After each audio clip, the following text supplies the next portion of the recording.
everyone, welcome back to Kyle's Cavern. This video is going to be kind of quick. Tonight's video we're going to be talking about travel altars and how you can put one together really fast when you are venturing out into the world and you need protection. If you're interested in how I put together or how I would put together a travel altar, then please keep watching.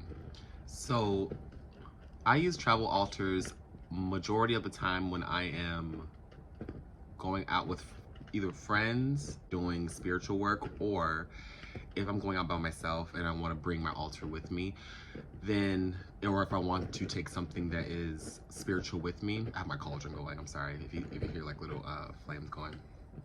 But basically, yeah, I wanted to be able to take my, comfort items with me on the go. So honestly, make a travel altar out of anything. Honestly, you can, like, I use this, and this is actually this is used for tarot cards, but I've definitely used this for carrying things. We put a lot of things in here. So I say use something like this or similar to something like this. Some people actually use a mint tin. I think they're called asteroids, like the mints. Some people may use like little tins for little altars. If you really want a small compact altar, you can also use something that has like more sections and like more division. So like this is like a good example here, and actually has like a glass front, and you can put like, candles in here, you can put crystals in here. I put a little moss in there because I had a crystal on this side, and I still use this one often too. But you can definitely use something as, organized as this. You can put so many different small items in here. And travel altars is all about minimalism and about, taking the bare necessities of the things that empower you. That could be crystals, that can be charms, that can be talismans, amulets, the works. And I feel like this right here is a great example of having a, little spiritual kit or a travel kit with you. If you don't want something that's visible, that has an opening, you can also use a box that, has a lining in it. I'll have a box within another box, excuse that. But you can definitely have, well, especially speaking of Mentos, you can definitely use a box this size. So this is probably about roughly the same size of the mint box that you may get at the grocery store, like the tin box. You can use something that has a lining in it. This actually held something different. I keep a lot of boxes because I'm just a hoarder sometimes, and I like to keep boxes because I feel like you may never know when you may need a box. Or you can go a little bit more elaborate. You can get something a little bit more elaborate. You can get a chest.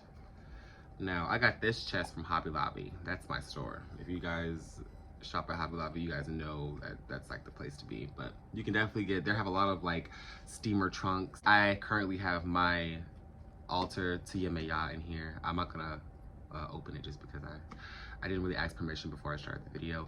And normally I feel that it is out of respect. Some people just, are different with their practices, but I do intend on at least asking permission before I just show all of my altars, just out of respect for my spirits and who I work with. But you can definitely get something like this. I found this one at Hobby Lobby. It has like a little map, situation going on. It looks very like rustic and looks old. So I've had this for years, and it's held up pretty well as far as like being a travel altar. Nothing has inside of it's gotten broken, because I also put Spanish moss or even just normal moss at the very bottom of it to kind of cushion everything. And there's a mini statue in here too. You may have offerings in your travel altar. You like candles, especially the small stick candles. Those are perfect for travel size. Your essential oil bottles, which are like yay big too, those will go perfect in a travel altar. If you guys have the match incense, those are also a great, if you are more into mists or sprays, you can definitely get like a little spray bottle, put some Florida water or alcohol in there, because alcohol is also a good cleanser. You could put that in a spray bottle, a mini spray bottle, and put that in your travel altar. Also, I feel like my actual bag that I carry with my altar stuff in it becomes like a sorted Harry Potter bag because it has so many different things in there. Like spiritually, who knows what you may find in my bag, honestly. But definitely, I feel like it's because of the times that we're in now. I think it is very much so necessary to carry protection, spiritual protection with you and have it with you always. It doesn't matter where you are. If you have crosses are nothing but, you know, geometric shapes, and used a lot in Catholicism and also hoodoo and voodoo. Whether the cross is like this or like this, make sure that you guys are having your protection on you, like no matter what. And you guys are cleansing them, blessing them. And there's no specific time really when you should be cleansing your items. I always say whenever you feel deemed necessary, or when you have used your items and you know you've used your items, cleanse them and make sure that they are, you know, nice and neutral, so that when you use them again, you know, there's no issues.